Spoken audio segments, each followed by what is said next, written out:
So Freud's project in this book is not to prove atheism, but his project is rather to show us what the causes of belief in God are.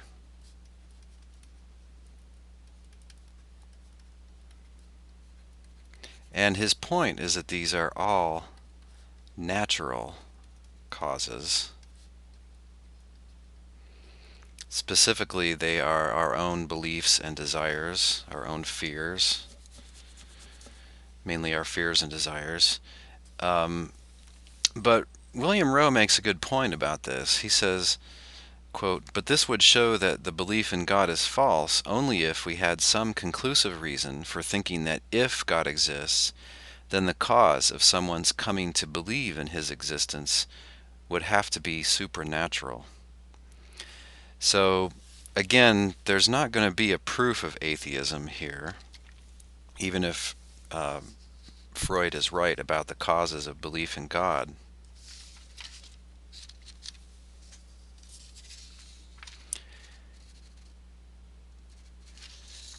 Now, William Rowe says if you read very carefully, if you kind of read between the lines, as it were, you'll find an implicit argument for the improbability of monotheism.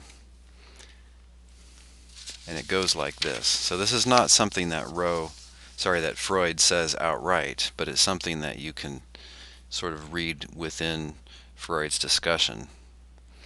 Premise 1. Most beliefs formed by a process of wish fulfillment are false. Premise 2. The belief that God exists is formed by a process of wish fulfillment.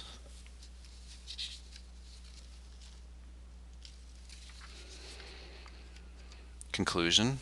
Probably the belief that God exists is false. Now this seems to be a valid argument, and it seems to be a pretty interesting argument. Rowe makes this point, though. He says even if it's improbable that religious beliefs are true, they still could be. Right? Sometimes what's improbable happens. Sometimes something which is probably false ends up being true. So the argument can't ever be a proof of the truth of atheism, but it still would be interesting if we could show that the belief that God exists is unlikely, that if we can show that probably it's false. Now, on behalf of this argument, we can support premise 1, I think, which says that most beliefs, not all, but most beliefs formed by a process of wish fulfillment are false. I mean, here's a typical example of a belief like that. A kid just wants to believe that their dad is the biggest dad around. And so, just based on that desire, he forms a belief that my dad is the strongest dad on the whole block. Yeah, but most of the time this ends up not being true, unless your dad happens to be Arnold Schwarzenegger, which is unlikely. This is going to result in a false belief. How about when they interview beauty pageant contestants and they say, "Do you think you're going to win, or what are your chances?" And, "Oh, I just know I'm going to win." Well, look, maybe all 50 young ladies believe that in the pageant, but 49 of them are wrong. So most beliefs that are formed like that are false. Like this poor contestant here. I think maybe she's related to Rudy Giuliani. So isn't this a brilliant argument? We've shown, haven't we, that belief in God is unlikely to be true. If we haven't shown it to be false, at least haven't we shown it that it's likely that it's false? Well, not so fast. There are some pretty big problems with this argument, and I find that when I consider all of them together, that I don't really think the argument shows anything important. Here's why. One big problem is that premise 2 simply ignores relevant arguments and evidence. And this is something that Rowe, the atheist William Rowe, points out. People claim that their belief in God comes from considering relevant arguments for belief in God, like the cosmological argument for monotheism, the ontological argument, and then design arguments. And there's a great tradition of this. This goes back really to the time of Plato and Aristotle, and it continues all through the history of Christianity and Judaism and Islam. And there's just boatloads of these types of arguments. And some intellectuals, at least, maybe not the common person, say that they base their belief in God on these. So Rowe says, at most, Freud shows that many believers, or some believers, lack justification for their belief in God, but he's not going to be able to show that they all do. Still, maybe it's true that most beliefs formed through a process of wish fulfillment are false.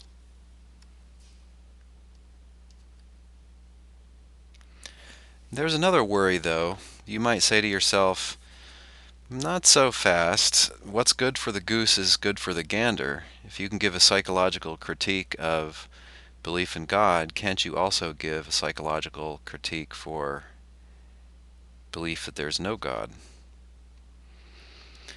So, look, just as people want there to be a God because they find the thought comforting, some people want atheism to be true. I've met a number of people who are like this, and sometimes they'll even tell you that they want atheism to be true. So here's one psychological critique. Atheists resented their dads. Their dads had a really terrible temper, would go on rampages and strangle them and break things. And atheists really resented that deeply. And so they just don't want there to be a heavenly father. They don't want there to be a cosmic dad. And so they believe that there isn't one. So they're forming their atheistic belief through a process of wish fulfillment, right? So, does that mean it's unlikely that atheism is true? Or maybe the psychological critique of atheism goes like this. Atheists don't like to follow the rules. They chafe against the rules of society, the rules set by their parents, and so on. And they don't want there to be some kind of heavenly judge that will weigh their actions and punish or reward them. So they don't want there to be a judge like that, and so they form the belief that there isn't, and that's where their atheism comes from. So, have we just pulled the pants down on atheism? I don't think so.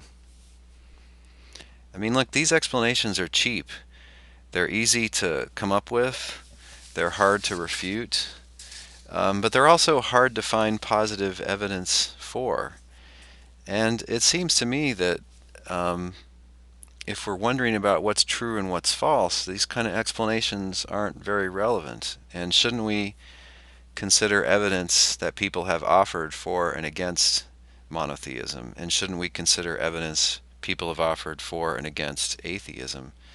Seems to me we should stop mucking around with disputes about the causal origin of these beliefs and instead concern ourselves directly with evidence for and against them. So I don't make too much of those critiques of atheistic belief either. Another worry I have is it true that belief in God is the result of fear? When you talk to people who believe in God, does this fit the observed facts? Now, maybe it does for some. Maybe you realize that some people who believe in God are just terrified of death, or they've had a lot of suffering and just sort of really want there to be a God that'll kind of make sense of it all. Is that why people believe in God? Is that why all people believe in God who believe in God? I'm not sure it is. Look, there are people who've had pretty easy lives who believe in God. There are people who haven't thought much about death and don't seem particularly afraid of it who believe in God. There are people who seem to believe in God based on religious experience. They say they feel God's presence. or they experience God through religious community and things like that. It's not clear to me that belief in God always results from terror in a uncaring universe, terror about an uncaring universe.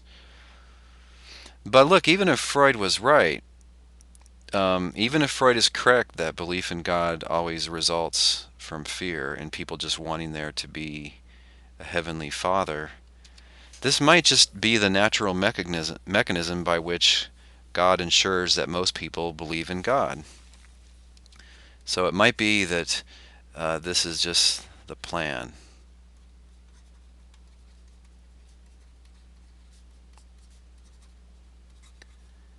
Maybe God didn't want only philosophy majors and intellectuals to believe in God, people who can understand ontological and cosmological arguments.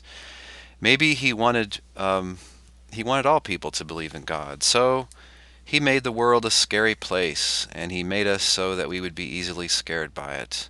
And he made us so that this fear of ours would cause us to believe that there's a heavenly Father in charge of it all. Maybe this is just how the world's been set up, and the intent of it is to produce belief in God. So a theist can just accept Freud's whole hypothesis and just kind of subsume it under the divine plan. And it's hard to see how Freud could refute that. This seems to be a consistent response, which is just to say he hasn't shown that atheism is likely or that monotheism is unlikely. Again, here's another point that I think is kind of devastating to Freud's project, or devastating to the idea that this shows monotheism to be unlikely. Um, Look, it's a fact about mothers that oftentimes if their boy is accused of some terrible crime, they will believe that the boy is innocent. They just can't bear the thought that their sweet little boy, that their baby, is a murderer or whatever. So suppose this mom, her son is accused of murder, and she just can't bring herself to even consider that he's a murderer. So she believes that her boy is innocent. She firmly believes that. And initially, this belief is produced simply because uh, of emotion. She just wants him to be innocent, and she is terrified of the idea that he's guilty. And so, because of that fear um, and her love for him, she acquires the belief that he's innocent. Now, does this show that her belief is unreasonable? It certainly doesn't show that her belief is false. But the thing is, maybe she has her belief now at a later time because of the evidence. So she acquired it because of emotion. Now she continues to maintain the belief because of the evidence. Turns out that she went to the trial and she paid close attention to the evidence, and she found out the guy had a good alibi, and maybe she knows that her son is innocent now. Or at least she has a lot of evidence for her belief that the son is innocent. Now, this is kind of like what a lot of religious people say what happened when they grew up and examine their religious beliefs. Maybe they initially believed in God just because mom and dad did, or just because it was pleasant to believe in God. But now maybe they maintain their belief in God because they find it to be reasonable. They think it's reasonable to believe in a single origin of the cosmos, and they think it's reasonable to trust in certain religious experiences and so on. Now, when a person grows up, they might change their religious beliefs. They might convert to a different religion. They might modify their religious beliefs and make them more subtle, and maybe try to make them consistent with other things that they know. But some people, when they grow up, they keep the religious beliefs they had in childhood, but now they say they hold them on a different and better basis. I compare with these cases, you probably believe that Western-style liberal democracy is a better form of government than classical communism. And maybe you formed this initially just because it's what you heard as a kid, or what you saw on TV, or maybe just because you're proud to be an American. But maybe you still hold this, but now you hold it because you've studied the history of communism. and you've taken classes in world history and political philosophy. So the origin of your belief doesn't seem terribly relevant. Or you believe George Washington was the first president of the United States of America, and initially you didn't have good grounds for this, but maybe now you do. So my conclusion is, if we're concerned about the truth or falsity of monotheism, then psychological theories about the causal origin of belief in God are not enough. They don't really show you anything either way. And are those theories even true? I'm inclined to think that Freud's isn't, that it's too simplistic, and that there's not the greatest evidence for it. But even if it is true, it doesn't seem to be relevant. So I would say we ought to consider all the available evidence, all the arguments for and against both monotheism and naturalism. If we want to know whether we're true, this is the only course of action. Only this will give us some basis to make an informed judgment about which is, all things considered, more likely to be true.